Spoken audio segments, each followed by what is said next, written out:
اللہ کسی قوم کو ذلیل اور رسوا نہیں کرتا جب تک وہ اللہ کے حکموں کا انکار نہیں کرتی۔ قومیں رسوا اور ذلیل تب ہوتی ہیں جب اللہ کے حکام سے رخ پھیریں اور اعراض کریں، پھر قوموں کو پیس کے رکھ دیا جاتا ہے۔ ماضی کے اندر جو قوموں کو عذاب دیے گئے تھے وہ حصی تھے، اور حضور علیہ الصلوۃ والسلام کے بعد جو عذاب آتے ہیں وہ حصی نہیں ہیں، وہ معنوی ہیں۔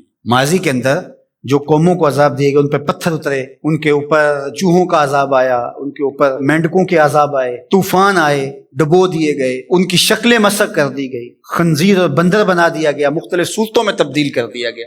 لیکن اس امت میں ایسا نہیں ہوگا، مسخ حقیقی نہیں ہوگا، مانوی مسخ ہوگا۔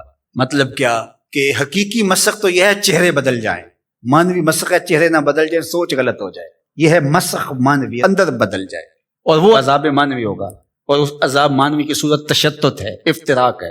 قومیں جب افتراق میں مبتلا ہوتی ہیں تو یہ اللہ تعالیٰ جل شانہ کی ناراضگی کا روپ۔ اللہ تعالیٰ جل شانہ جب کسی سے ناراض ہو جاتا ہے تو ایک تو اس قوم سے، سورہ یاسین کا ابتدائیہ دیکھیے، جب حبیب النجار نے آ کے ان 2 فرستادگان کے لیے کہا تھا کہ یہ اللہ کے فرستادہ ہیں اور تم سے مانگتے کچھ نہیں ہیں اور تم ان کو قتل کے در پہ ہو گئے ہو، لیکن انہوں نے حبیب نجار کو بھی دھر لیا، اور پھر نتیجہ کیا ہوا کہ ان کو بھی شہید کر دیا، اور جو فرستادگان الہی آئے تھے، پیغمبر آئے تھے، ان کو بھی شہید کر دیا۔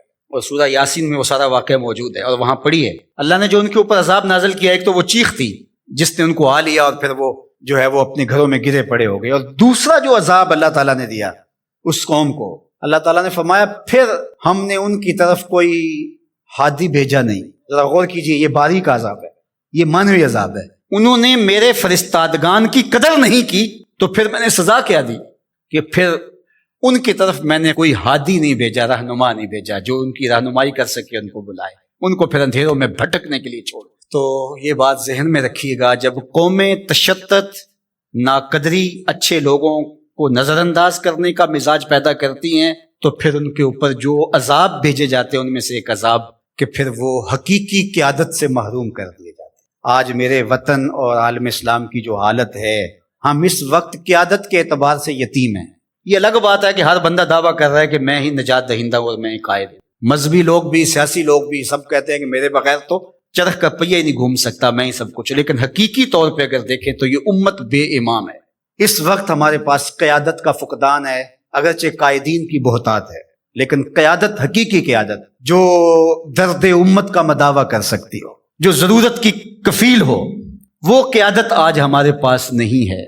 اقبال نے بھی کہا تھا، اٹھانا پھر کوئی رومی عجم کے لالہ زاروں میں، وہی آب و گلے ایران، وہی تبریز ہے ساقی۔ اور دوسرے مقام پہ یہاں کے حالات کا، چمن میں رخت گل شبنم سے تر ہے، سمن ہے، سبزہ ہے، باد سحر ہے، مگر ہنگامہ ہو سکتا نہیں گرم، یہاں کا لالہ بے سوز جگر ہے۔